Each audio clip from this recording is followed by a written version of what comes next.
Hey guys, and welcome to another Game Explained discussion. I'm your host, Andre Seegers, and this time we're joined by Derek Bittner and Chris Kirbopher15 Niosi from his YouTube channel, Kirbopher15, to discuss all the Smash Bros. Updates from this past week. So let's get started. Okay guys, so this was a pretty good week. It was really a very stage-focused week, where we had stage announcement after stage announcement after stage announcement, but we'll get to that soon. On Monday, it actually started off with some elaboration on one of Robin's attacks, being something I don't even know how to pronounce. So I'll let you take care of this one, Derek.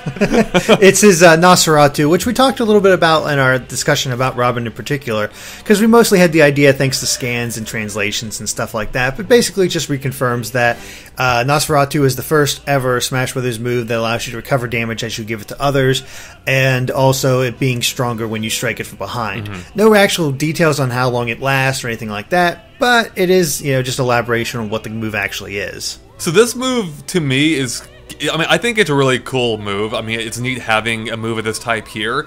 And it's weird to me, thinking back, that this is the first time we've had anything like this. I mean, I personally think it's neat seeing this here, and it's just surprising to me that there hasn't been more of this already. The closest we ever got was actually Ness.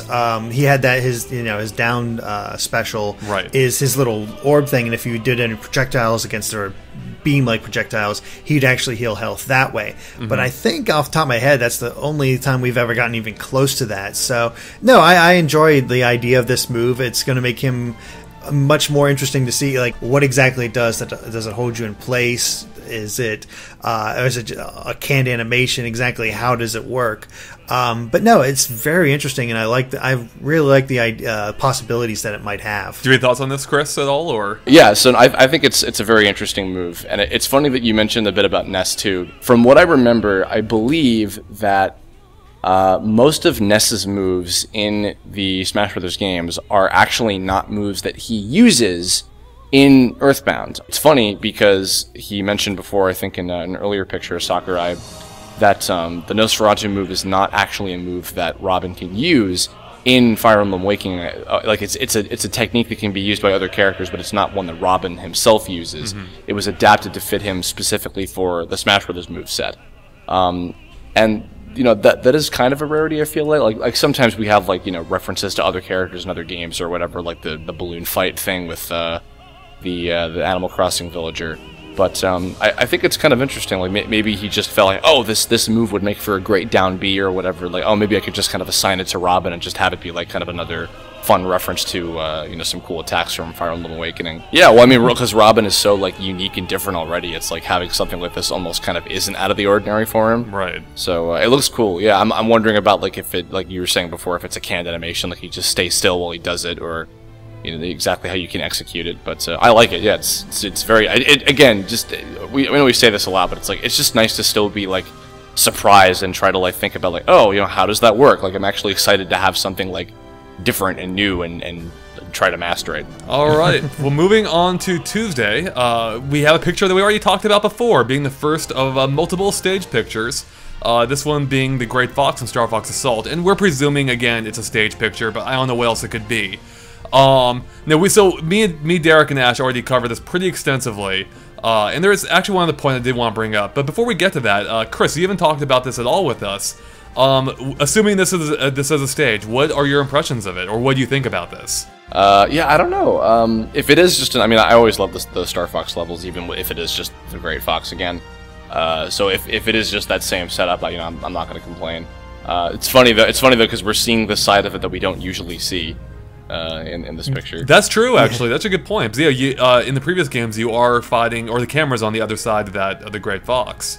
Unless you count the Venom stage from Melee, where it's from the front, which kind of has that side, I guess. That's true, yeah. I always kind of like that one. I don't know if we'll get that angle again, but I always kind of like that stage, too. Now, there is something here that I meant to bring up last time that I forgot to, simply because we had already talked about so much. And that's the fact, I believe the Great Fox in Star Fox Assault, its design, it lacks the tail portion that the Great Fox normally has historically had. So, in other Smash Brothers games, you could run along, but, like the fin there, you could go behind that, onto the tail of the ship. And I don't think this design has that. You can kind of see that in this picture, but you can see a better idea of that in pictures from the game itself, Star Fox Assault. So if that is the case, I think it could be one of two things. Again, assuming this is a stage. One, it's just not there, and you play strictly on the top of it, and you don't go to the tail section anymore, which would be fine, I guess, even though I kind of like the tail. Or two, that could support the idea that I think, Derek, you had, that maybe this is like the Venom stage where you actually fight on the wings instead. Yeah, I didn't even think of that. I mean, as soon as you said it doesn't have the back section, I was like, if it is from the side, my first thought was like, okay, if you go off the side, maybe you can hit the booster engines and get hit by the flames there and still have a chance for recovery. I wouldn't mind the idea of it working like Venom, but I think I'd prefer it working like the most other Great Fox stages. Yeah, I would too. But yeah, it's possible that engines could play in, in that sense. Or maybe you can hop onto the engines. Kind of similar how you can jump on the guns, in Brawl and use them as a platform. If it is like the Venom stage, though, it'd be kind of interesting, because then if it's also like how I'm theorizing, if it's like the traveling through space kind of visual setup, it'd be kind of interesting to see it from that angle of like the planets kind of like passing you by and things. Yeah, I do think it would lend itself better visually, especially because that's basically the perspective of the Brawl Star Fox stage, Lilac Cruise. Mm-hmm. So yeah, who knows? We'll see what happens here. I prefer how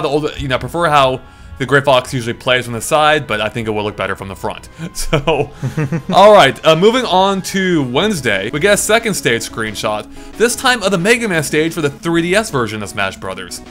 But, I can tell you one person who was really disappointed by this, and that was Ash. Yeah. Oh yeah. He was not happy with this, because so far, every stage, excepting, the two main stages being Final Destination and Battlefield, and then we have the Punch-Out Arena, besides those three, every stage has been unique. And this one, as far as we can tell, is basically a straight-up clone of the Wii U one, except it now takes place during the day, and the Sakurai does say there could be a few other small differences. What do you guys think about having this in the 3DS game? It's, it is what it is. There's so much history with Mega Man on portable consoles. They could pull from, even with just the classics, I mean, they could at least get the Mega Man, the Roman numeral Mega Mans from the original Game Boys, and Ash and I were talking about how you could have like a visual filter like it was on a Game Boy and have it look like that and still be really cool, especially with Mega Man 5 being planetary, and it just would look really cool, especially because that's considered one of the better Mega Man games, the best of the Game Boy ones by far. And there's other Mega Man ones there, but I doubt they'd reference like Battle Network when you're playing as classic. Mm-hmm. So having it be the Mega Man V or 5 or however you want to call it on Game Boy would be the obvious reference. And it seemed like we'd get something like that too, considering Pac-Man has two completely different stages between the Wii U version and the 3DS version, and now Mega Man doesn't. So, I mean, it's nice that we still get a stage and we still get to, play around with it, but there is so much they could have done,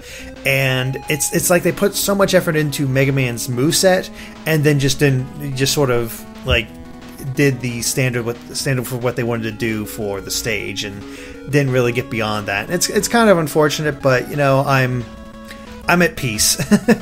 It's a little disappointing, but I don't know. I mean, my guess is the only other really like major difference between the two versions is that maybe like the platforms will go in different patterns or something. I don't know, but it's whatever. I mean, overall, the Mega Man presence in the game, I don't have much to complain about other than this, I guess. So I guess we could just be thankful that this seems to be the only thing related to Mega Man that's like kind of a downer.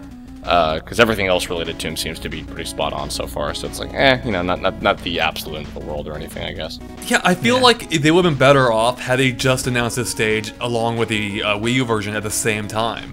That way there wouldn't be this built-up expectation of him getting his own stage, especially in light of Pac-Man getting a unique stage. There was no reason to hide it this long, I think. It's interesting that Pac-Man is the only third-party character so far that get his own unique 3DS stage, because Mega Man has, of course, Wily Castle, and in those set of screenshots we put up yesterday, it was revealed that Sonic's Green Hill Zone stage from Brawl returns on the 3DS version as well. Mm-hmm. So, Sonic gets a rehash from Brawl, Mega Man gets the same stage from Wii U, and Pac-Man gets something completely new and interesting. Yeah, it's like there's a weird hierarchy there. Yeah, a little bit. So I'm not quite sure who, like, I know Pac-Man's at the top of the totem pole, but I'm not sure as far as stage who has the better deal. But, I did enjoy Green Hill Zone. It wasn't my favorite, but it was fun.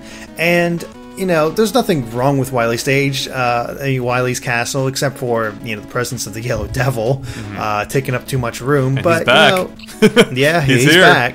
Zach Ryman points that out. He's like, we didn't forget the Yellow Devil.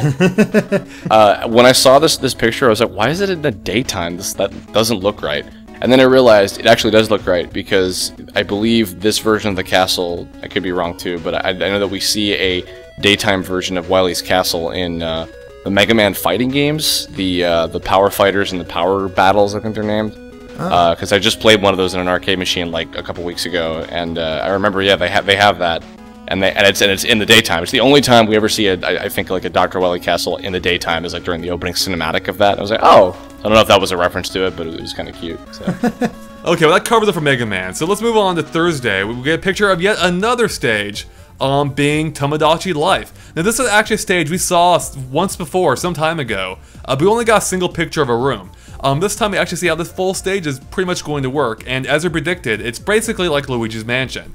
Where it takes place in a house or apartment complex or whatever, and you can go room to room, and then the walls will fade away as you do, allowing you to fight and see what's going on within. And on top of all that, it'll even pull in data from your 3DS, so you'll see Mii's on your system come and go throughout the level, which is awesome. So I haven't actually played Tomodachi Life. I don't know if you have, Chris. But I know you played it a bunch, Derek. So what do you think about having it here?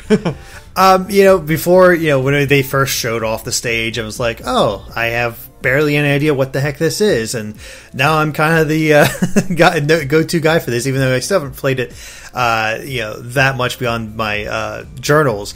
But I will say that I do like the idea of the stage, and I love the fact that they're pulling in the Mii's. We had talked about it, I believe, for the Find Me stage, to pull Mii's from that. Mm-hmm. But to see them actually implement it for this one is really cool. It seems like they've taken into account the game. I don't think it's gone as crazy as we were predicting it might be as soon as we saw the apartment building. But there's a nice little visual reference in the background of one of the other islands. The other thing I find notable is that I don't see any of the supports that Luigi's Mansion had. So I don't think these will be collapsible like those, which does give it a little bit more strategy because you can't see the places that people aren't in. And so I think the stage will be a lot of fun just because of playing around with items and whatnot hidden behind those places. Like you can, planting a motion sensor bomb is always kind of tricky to begin with, but planting it behind one of those walls where nobody's at, somebody jumping in there, right there is an effective attack. Mm-hmm. So I really like the look of this stage. I liked how it's high up, so you can still have the people falling off the edge. Overall, I think it's a really good representation of Tomodachi Life, as well as being a really good and unique Smash Brothers stage. Yeah, as someone who knows really nothing about Tomodachi Life other than all of my friends are absolutely obsessed with it. This update probably incited the most just a swarm of "oh my god" on my Twitter timeline for the last day. And I know it's really cool. I think it's a great way to make use of just it being a 3DS exclusive stage to the fullest extent. I like it, and it just, and the visuals are nice, and it seems like everything will be kind of randomized and fun in the same way the Animal Crossing stage is. So yeah, the random feature of the stage I think is a really cool idea, and it ties into the Animal Crossing Tortimer's Island stage, which has a similar feature.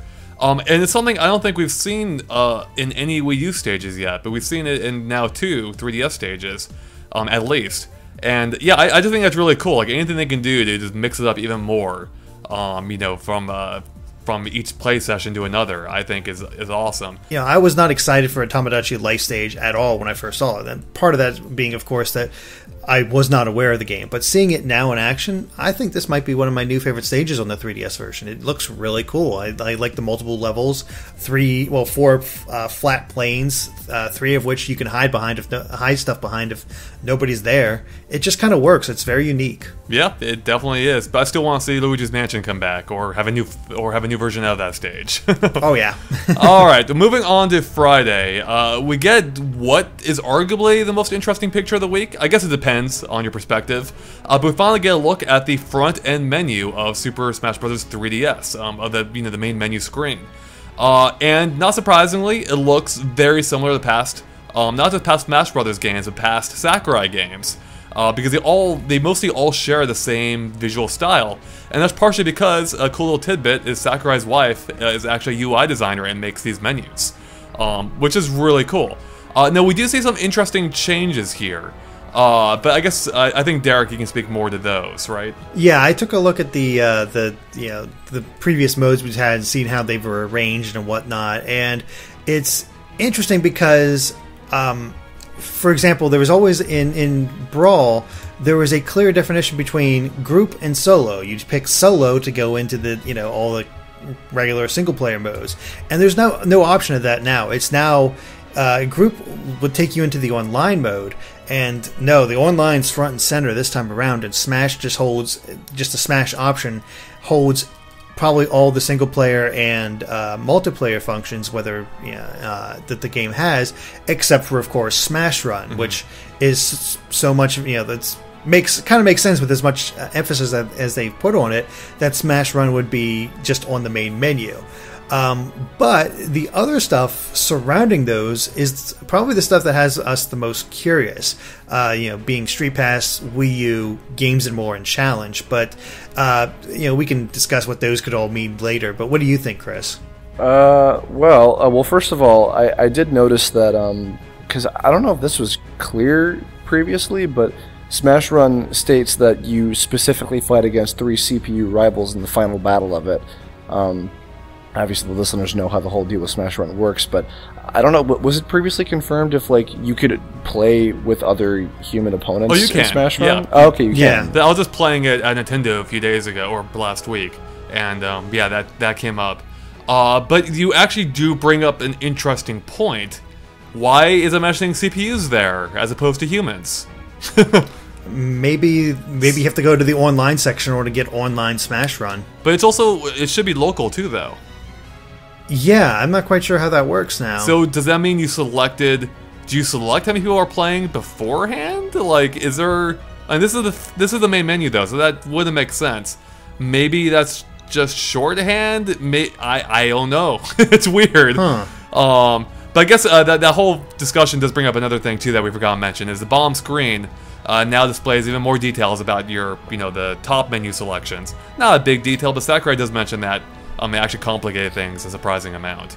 Games and More makes me think that'll probably have the trophy mini games, like the little shooting thing, or maybe if you get the masterpieces, you can unlock little demos of some of the other Nintendo games and things like that. They'll probably have a lot of that stuff kind of all collected together into that option. And the challenge section, I guess, is probably something like the challenge option or screen or whatever in Brawl, where you can break little bits of glass open and get little prizes and things like that. That's what I assume it would be, unless it's maybe event matches or something as well. Yeah, but that's what Derek thought it could be, being event matches before, and I thought that could be as well. I think what you're saying actually makes more sense. And what we're seeing here actually is interesting. It's almost like they're downplaying single player modes in this game. I guess there is a whole Smash Run, but again, that's multiplayer as well.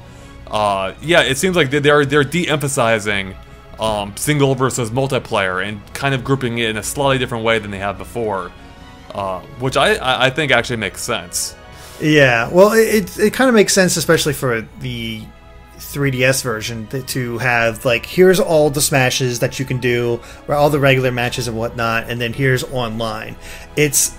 I would argue that it's probably less common, at least for me, that I'll have somebody in the room with me with a 3DS that I can play with in local multiplayer. Online multiplayer is going to be the much more common feature when it comes to the 3DS version. So, I don't know, man.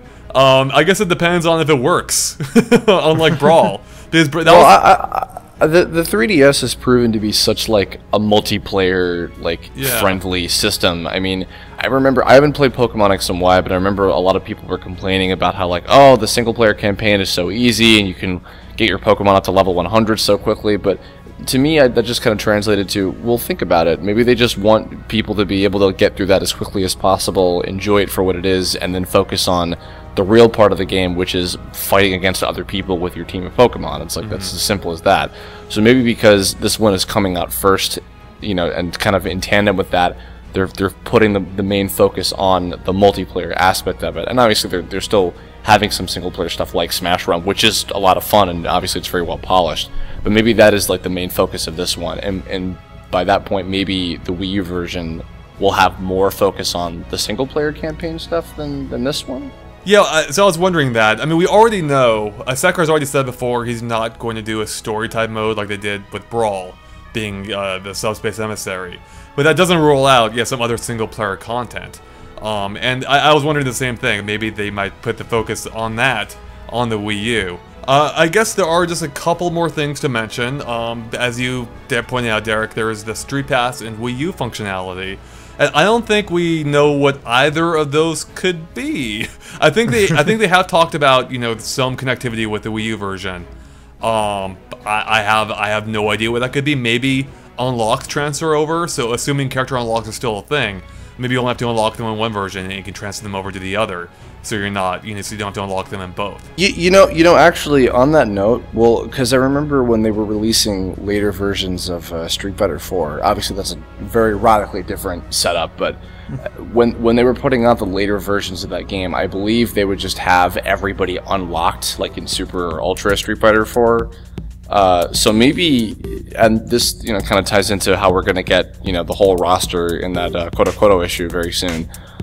It makes me wonder about, oh, you know, maybe, you know, when the Wii U version comes out in the holiday season, it'll just have the whole roster on it, like from the get-go or something. Or maybe you could be right where, like, you know, there'll be a way to unlock everybody on that if you're just playing the Wii U version, or, you know, if you import your data from the 3DS version, it just carries everything over automatically and say, okay, everybody's unlocked and you got your customizable versions from your Smash Run and everything, blah blah blah, etc., just carried over. I'm sure it's just as cut and dry as that, but yeah, I mean, yeah, it could be simple data syncing, like even the challenges, for instance. Like, why would you want to unlock the same achievement on both systems? Just have that sync, and you only have to do it, you know, once per this Smash platform, if you will. I actually wonder that might tie into the Street Pass. Like, what if, well, like as an idea, what if the Street Pass feature is like a character? It's like similar to how some of the Mario sports games have done it, where when you Street Pass some of those Smash Brothers, like your own character goes to their system and they can battle you, like, you know, an AI version of you. There's a lot they could do here, and I'm guessing they will do at least something interesting with it. Or I hope they will. Alright, well, I think that wraps up our Smash Brothers discussion this week, so thanks guys for watching. If you liked our discussion, make sure to like and follow us on Facebook and Twitter at GameExplainers. You can find links to in the description below. It's a good way to keep up to date with everything we post. And of course, make sure to check out GameExplain.com for more Smash Brothers Wii U and 3DS. And make sure to check out Chris's YouTube channel, Kirbopher15, to see a bunch of really cool gaming videos, such as GD No Voice Acting, which is a really fun video series. Alright, thanks for watching guys. Bye.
da da da da da da da da da da da da da da da